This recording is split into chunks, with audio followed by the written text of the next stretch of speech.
Lenin elvtárs megmondta, hogy szép a bizalom, de az ellenőrzés jobb. És ő úgy gondolta, hogy ellenőrzése alatt tartja zseniális költőként egész életének a berendezését, folyamatosságát, és abba se Isten, se ember bele ne szóljon.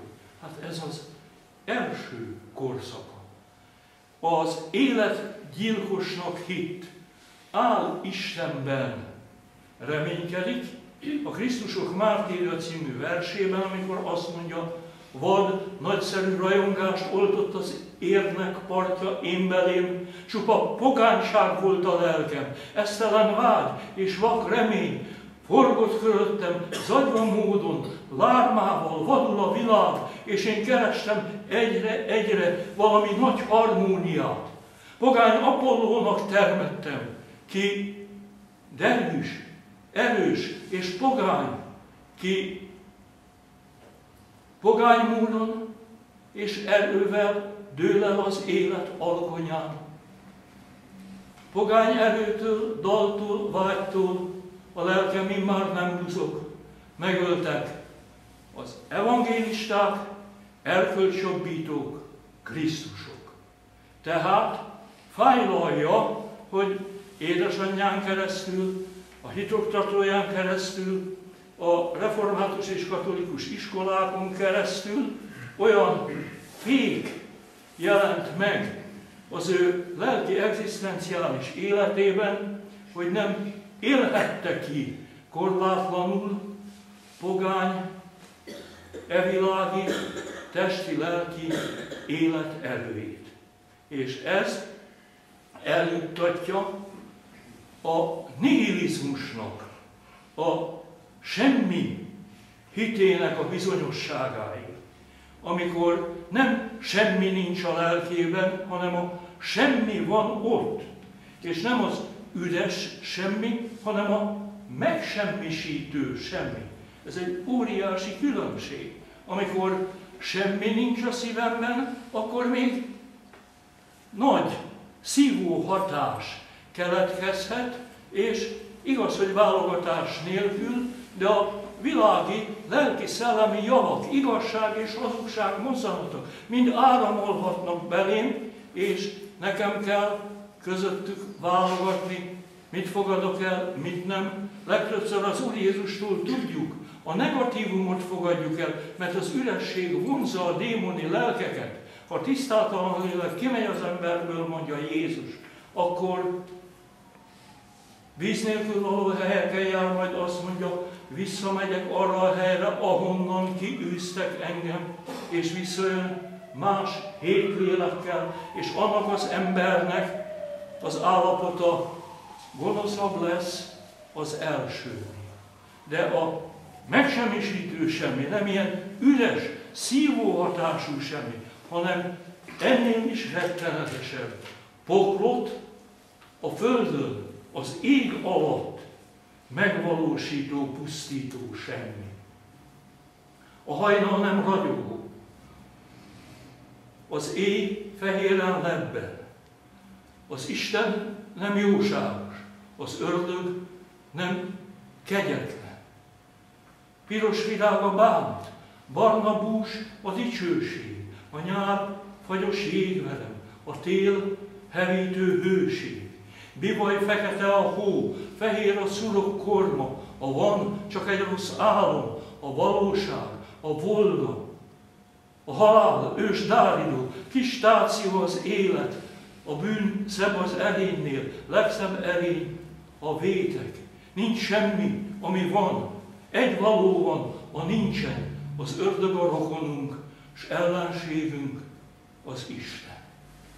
Az istentelenség nihil kavargása meghatározza Ady Endrének az istentelenül, csak saját magára alapozó életbölcseletét, ha sajnálja is, hogy azt mindenestől nem valósíthatta meg, és innen kerül abba az állapotba, amikor megírja az előbb elmondott verset, ezen a címen a Nincsen himnusza.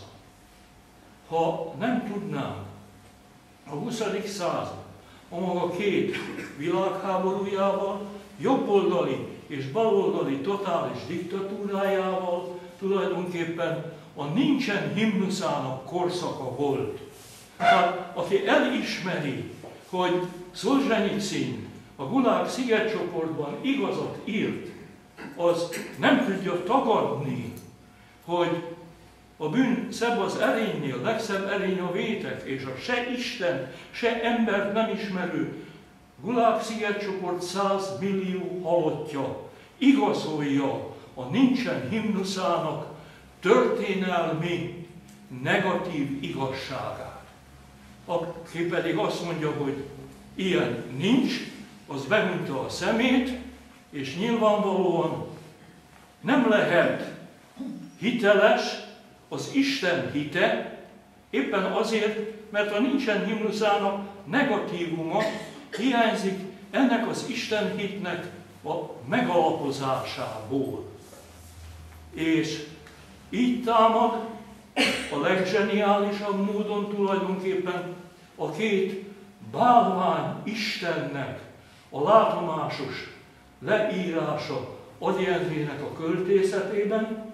Az elsőt úgy hívják, hogy a disznófejű nagy úr, a másodikat úgy hívják, hogy az ős kaján.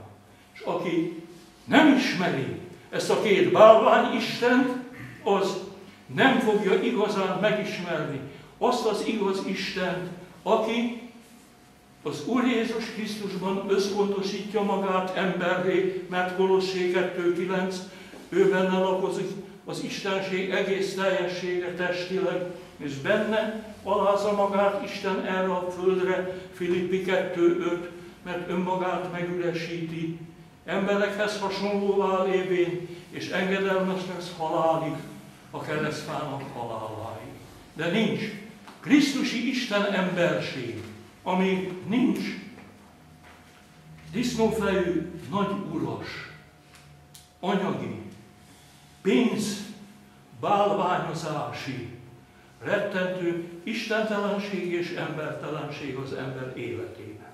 És egy Ady Endrei zsenialitás az ezt a negatív bálvány istenséget tökéletesen meglátja és megírja. Földesi Gyula legnagyobb interpretátora és magyarázója Ady Endrének elmondja, hogy amikor Ady meglátta Rodinnek a gondolkodóját, akkor azt mondta, hogy a gondolkodó bálványszobra mellett a pénznek a bálványszobrát is feltétlenül meg kellene alkotni, hiszen a mi világunkat a pénz határozza meg. És amikor megszületett ez a költemény, Földesi Gyula azt mondta neki, hogy a pénz bálványszobra nem fog elkészülni, de költeményben immár megszületett, mert te megírtad. Megöl a disznófejű nagyúr, éreztem, megöl, ha hagyom. Vigyorgott rám, és ült mellettem, az aranyon ült, az aranyon éreztem, meg